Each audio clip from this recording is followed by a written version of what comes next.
And our paper have two main contents. First, we study the impact of the time-varying correlation between transmitted jamming signals on jamming suppressions. And second, we propose a nullification technique to deal with the time-varying correlation. Let me introduce the communication system. So here we have a dialing system with one base station communicating with several user equipment, and also we have some single antenna jammers which try to interface the communication between the base station and the user equipment by transmitting jamming signals. So here in the receive signals, we have the desired signals and we have the interference signals from the other user equipment, and we have the jamming signals, and also we have the noise. Because there are many techniques to deal with the interference signals. So in our paper, we're concentrating on the jamming suppression. So it can be achieved by multiplying the receive signals with a beamforming matrix. We name it WK. So WK is a matrix who rose from an autonomous basis for the lab nullspace of the jamming signals. So here is a baseline jamming nullification and BS series data transmission protocol. First, we have the nullspace estimation, and then we have the equivalent channel estimation, and then we have the data transmission. So in our paper, we concentrate on the nullspace estimation. So in the nullspace estimation, when I say nullspace, I mean the nullspace of the jamming signals. And during this period, we don't, the base station don't send any signal, so that the nullspace of the jamming signals can be estimated as demonstrated like this. So here we have the jamming signals. So here you can see that the received signals only contain the jamming signals. There are no signal from the base station. And then we form the sample covariance matrix. And then we can calculate the SVD of the sample covariance matrix.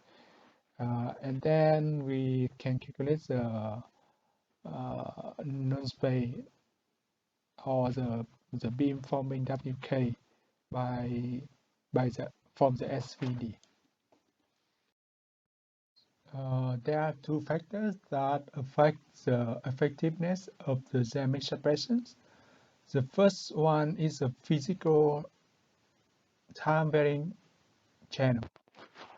And the second one, as will be demonstrated later, is the time-varying correlation between the transmitted jamming signals. And so now we look at the limitation of the existing techniques. So all of the existing techniques given here just consider the time-varying physical channel. They do not consider the time-varying correlation between the transmitted jamming signal. So they are fail when the correlation varies. And also there are another technique that can deal with the correlation between transmitted jamming signals and the variation in the transmitted jamming signals. Is the AOA-based estimation technique. Is it done by first estimate the AOA of the coming signals and then forming the steering matrix and calculate the nullspace of the steering matrix. So the pros of this technique is it can deal with the signal correlation by using the stereo smoothing technique, but the cons is high computation complexity, and also it requires one antenna to suppress each signal stream. So it's not very suitable for rich environment. So our technique have two benefits. First, our technique can deal with the time-varying jamming correlation between the transmitted jamming signals, and second, it require only one antenna to suppress each jammer so that we can save the antennas or the degree of freedoms for communication between the base station and the user equipment.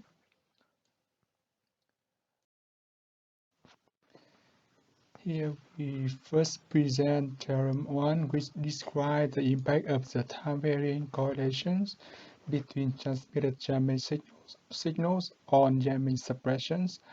Specifically, the time-varying correlation causes a voltage change in the jamming channel, even though the channel is not physically changed. As you can see here, the voltage change factor is given by this formula, and then we have two conclusions. For the unchanged correlation case, there is no voltage change in the jamming channels. So this case is similar to uncorrelated jamming signals. Okay. So to deal with that, then we instead of using the baseline communication protocol, we in the data transmission, we divide the data transmission into the subframe. Right. So here we will have some pilot to always measure the jamming residual, and when the residual is higher than the predefined threshold, then we calculate the nullspace jamming nullspace again, so that we do not. So we will whenever there's a further change in the channel, the residual will be big, and then we know that, and then we track the nullspace again, and then we continue with the data, because now after the nullspace tracking, then the nullspace estimation is good now, and then we continue with the data transmission and so on. So here is the performance evaluations.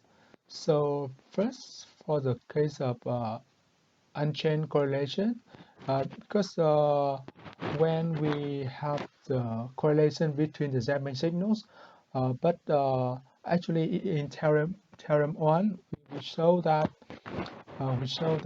the is not the correlation but the change in the correlation which makes the voltage change in the channel, in the jamming channel. So for the case of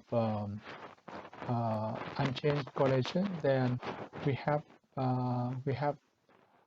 very similar performance for different values of the correlation. And note that this technique is